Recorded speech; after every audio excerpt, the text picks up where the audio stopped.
At the heart of Manhattan's glittering skyline, inside the luxurious, Silver Crown Hotel, a scene was unfolding that would soon dominate every major news outlet in America. It was supposed to be a simple, private business dinner, a night where billions of dollars were about to change hands. But fate had other plans. Arthur Langston, the billionaire CEO of Langston Dynamics, sat at the head of a long mahogany table. At 60, with silver hair, sharp blue eyes, and an arrogance that filled the room like smoke, he was used to controlling every conversation. He was also known for one other thing, a temper that could turn a room cold in seconds. Across from him sat Daniel Cho, a quiet but sharp investor from South Korea, the man representing a global tech conglomerate rumored to be ready to finalize a $3.5 billion merger with Langston Dynamics. Daniel had flown in from Seoul that morning. Everything depended on this dinner. The restaurant glowed with candlelight. The air smelled of rosemary and fine wine. It was the kind of evening that whispered power, until the waitress approached. Her name was Maya Carter. 26 years old. She'd been working double shifts for 3 months straight to help her mother, who was fighting breast cancer back in Brooklyn. Maya was known around the hotel for her warm smile and calm under pressure. Tonight, she had been assigned to the VIP dining suite, a chance to prove herself in front of the hotel manager.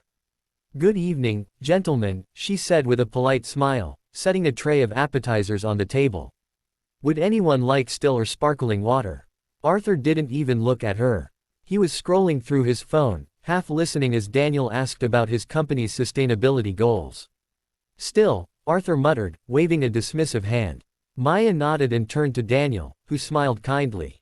"Sparkling, please." A few minutes later, as she poured Arthur's glass, her hand trembled slightly, not from nervousness but from exhaustion. She'd been on her feet for 12 hours straight. A drop of water slipped from the bottle and landed on the tablecloth. It was barely noticeable, but Arthur's eyes flicked up sharply, his tone turning venomous. "Watch what you're doing," he snapped. "Are you that stupid? This tablecloth costs more than your entire paycheck." The room went still. Even the faint hum of the air conditioner seemed to vanish. Maya froze, stunned. Her lips parted slightly, but no words came. Daniel's expression darkened, while Arthur leaned back in his chair with a scoff, shaking his head as if she were an inconvenience rather than a person. I'm sorry, sir," Maya said quietly, quickly blotting the drop with a napkin. "It won't happen again." "Let's hope not," Arthur replied coldly. "God, this is what happens when you hire people without basic intelligence." Daniel's gaze lingered on Arthur for a long, uncomfortable second. His jaw tightened slightly, but he said nothing yet. Maya finished her task, set the bottle down carefully, and walked away, her eyes burning with humiliation. She wanted to cry, but she refused to let him see it. She'd faced worse, racist remarks from customers, rude comments, assumptions about her competence. But tonight stung differently. There was something cruelly deliberate about the way Arthur had said it. From the kitchen, the staff had heard the exchange. A busboy muttered under his breath, "Man, that's messed up." But Maya just shook her head and forced a small smile. "It's fine," she said softly. "Let's just get through the night." Back at the table, Daniel tried to continue the business discussion, but something had shifted. The warmth of their earlier conversation was gone. He stared at Arthur with quiet disbelief. "So, Daniel," began slowly, "Langston Dynamics has been under pressure lately about workplace culture, correct?" Arthur smiled stiffly. "Yes, but that's exaggerated. People complain too much these days. Sensitivity training, diversity quotas, nonsense. My company runs on results, not emotions." Daniel set his fork down gently. "Interesting. I see." They continued dinner, but the atmosphere was tense. Maya, ever professional, returned later with their main courses, a delicate plate of seared salmon and filet mignon. She kept her movements precise, her smile polite, her hands steady this time. When she placed Daniel's plate before him, he thanked her with genuine warmth. "You're very good at what you do," he said softly. Her eyes flickered with gratitude. "Thank you, sir." Arthur rolled his eyes. "You're too kind, Daniel. If she were really good, we'd have had the food here 10 minutes ago." That was the final crack in the facade. Daniel set his napkin down and leaned forward, his expression unreadable.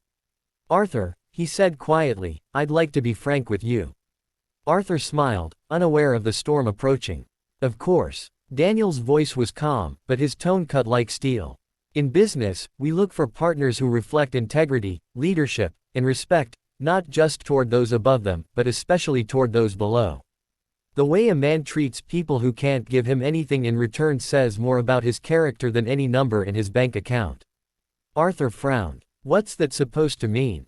Daniel looked directly at him. It means this deal is over. Arthur blinked. Excuse me. Daniel pushed his chair back and stood. If you can humiliate someone just doing their job, someone serving you with grace, then you don't deserve to lead anything, let alone partner with us. I will not invest $3.5 billion into a company led by a man who lacks basic decency. The blood drained from Arthur's face. You're joking, he stammered. You can't be serious. Over a waitress. Daniel turned to Maya, who stood frozen by the doorway. Not just a waitress, he said quietly. A human being. He bowed slightly to her, a gesture that silenced the entire room. Then, without another word, he walked out. Arthur scrambled from his seat, calling after him. Daniel, wait, you're making a mistake. You can't. But it was too late. Daniel was gone. The story didn't stay confined to that room for long. Within hours, the Silver Crown Hotel's staff had whispered it among themselves, and by morning, someone had leaked the entire account to a journalist from the Herald Post. The headline the next day read, "Billionaire CEO calls black waitress stupid, loses $3.5 billion deal in minutes." It went viral almost instantly. Social media erupted. Hashtags like #RespectMaya and #billionaire downfall trended for days. Celebrities, activists, and ordinary people all weighed in. Videos surfaced of Maya leaving work that night, looking shocked and exhausted, her colleagues walking beside her in solidarity. Reporters camped outside Langston Dynamics headquarters. Stocks plummeted 14% within 2 days. The company's board released a statement distancing themselves from Arthur's comments, and soon, the pressure became unbearable. By the end of the week, Arthur Langston was forced to resign. His public apology, stiff, insincere, and written by a PR team, only made things worse. Meanwhile, Maya's life changed in ways she never imagined.